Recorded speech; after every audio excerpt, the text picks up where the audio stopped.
Steve Moore, thanks very much. And if you're just joining us, details are sketchy and a bit of a surprise. After hearing for some time that the sound of gunfire had abated and the operation seemed, at least to nearby residents, to have come to an end, word from authorities in Dhaka that the operation is not over, and also a report from local television that says 10 to 12 hostages have been taken to hospital. They're free and they have survived. Let's talk about this with Daveed Gartenstein-Ross, a counterterrorism expert and a senior fellow at the Foundation for Defense of Democracies. Thanks so much for being with us. The commandos going in, it seems, would have had all the odds stacked against them.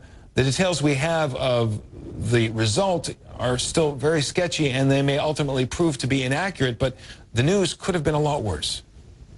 It certainly could have, and the fact that any hostages at all survived, if indeed those initial reports are correct, is very good news, especially given that no demands were taken, especially given that the Islamic State, or ISIS, is thought of as a primary suspect due to the fact that they claimed responsibility.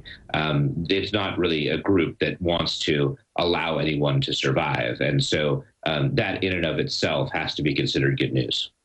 Does it diminish your expectation that this really was ISIS, or that it was ISIS-trained fighters as opposed to ISIS-inspired followers?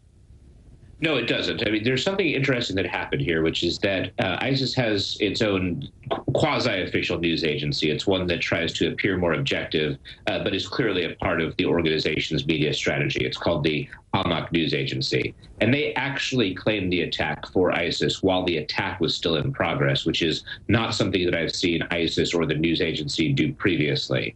Secondly, it fits ISIS's MO. There's a chance that it's not ISIS, as has been mentioned before in the program. Al-Qaeda in the Indian subcontinent is far stronger in Bangladesh. I agree with that assessment, but this fits ISIS's MO. I think ISIS has enough of a presence to be able to execute an attack like this, even though they don't have an overwhelming presence. And furthermore, Al-Qaeda has had a much slower strategy in Bangladesh, one which has been focused on attacking targets that are seen as kind of acceptable minority targets, atheists or Hindus or Christians or gay people, and not going to war with the state. This attack is a declaration of war, which Al-Qaeda seems to have avoided in Bangladesh to date. Now, how troubled would you be by the fact that two of the gunmen, based on the very, very preliminary word we've had from one police officer, two of the gunmen are unaccounted for? Would that be a reason why the operation wouldn't be over? They have to be sure they've got all of the men who were holding guns on these hostages.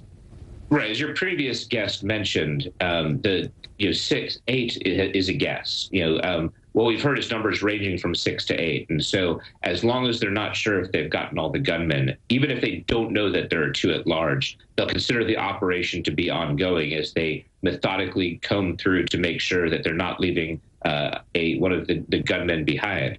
But beyond that, the fact that there's at least 6 and quite possibly more involved in this operation gives rise to another concern, which is that when we've seen massive attacks like this in the past, it hasn't just been that the plotters have not all been attackers. There are many who provided logistical support or who were backing up the attackers who proved to be an important part of the plot. The reason I mention that is because even if all the gunmen end up being killed or captured, there probably is a network behind them that helped them to get to the point where they were ready to launch this attack. And the Bangladeshi authorities need to be looking very carefully. You've had lots of killings in Bangladesh. Most of them have been against single targets. But the forces of jihadism are very strong there. And the way this attack was executed strongly suggests that it's not just the attackers who are of concern, but that there is a broader network that was involved in helping them to execute this.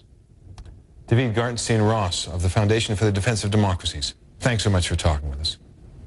My pleasure.